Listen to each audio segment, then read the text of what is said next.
Let's give them a GPS chip in their brain, directly linked to their cortex. Let's give them a better libido, so they actually want to bonk the panda once they meet them, rather than talking about history or something.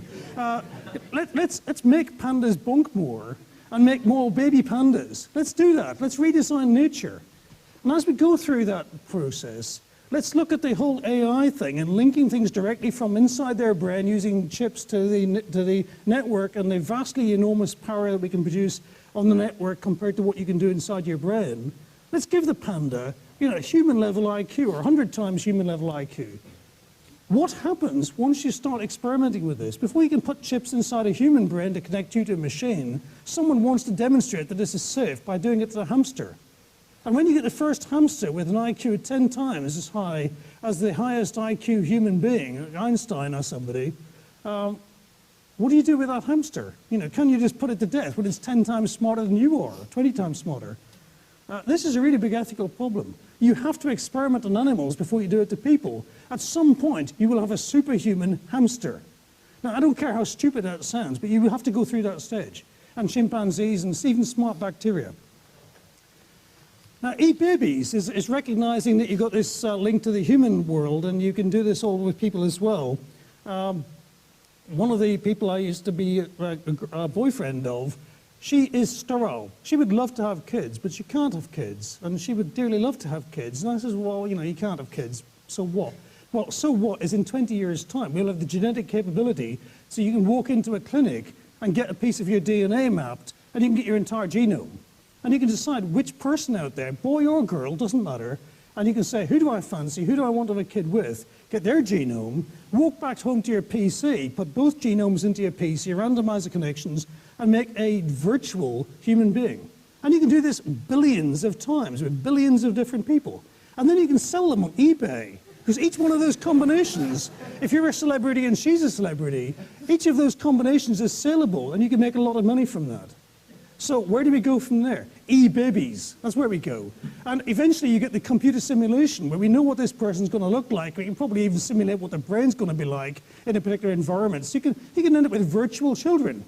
And then, of course, you can get the genes off the shelf from test tubes and assemble them, stick them into some human host, and 9 months later you get a real human baby. It doesn't matter if she's sterile. By 2030, she can have a kid, even when she's 90. And I've actually got a date with one of the directors from BT, I'm ashamed to say, but I've got a date. When she's 94, we are going to make an e-baby. I'll be 102 or something at the time, but never mind. We're going to leave you with this, is we see a future for humanity where gradually you're getting smarter, you'll be able to modify your genome, make Homo Optimus, whatever. Then the link to the computer is getting better, Homo Cyberneticus. Let's optimize your gene and give you the computer link. Let's make Homo hybridus. And then by then you're merging with computers which are also migrating into Machinus sapiens, or whatever you want to call that, Sim sapiens, Bacteria sapiens. All of these things will start converging, and you can start making intuitive links between them all. And we end up with not just Homo Machinus, but Homo sapiens. And then you start linking into the rest of the organic community, and we get Gaia sapiens. And I don't believe in Gaia, I think it's a load of crap, but you could make a Gaia if you wanted to, and you could link everything electronically together into a future.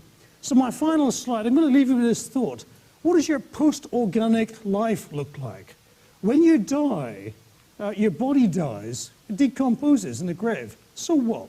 Before you died, you've already got 99.9% of your brain is working inside the internet. We've got so many chips inside your brain, taking all your thought patterns and replicating those in a replica of you inside the computer world, Homo Cyberneticus. So, John Smith Mark II, but instead of 200 meters per second, it's the speed of light, 200 million meters per second, and instead of 200 hertz, it's 200 terahertz chips and stuff. So you've got billions of times more capability, and your sensory apparatus extends the entire world.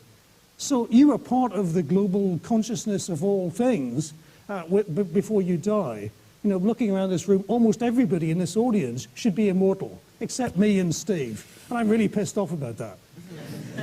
But the fact is, you will probably live, if you want to, forever electronically. Because by the time your body dies, given that the biologists are getting better and medicine is getting better, You will have such an intuitive link to the computer networks that most of your mind will be running inside the computer network, and when your body dies, it isn't a major career problem that you're dead.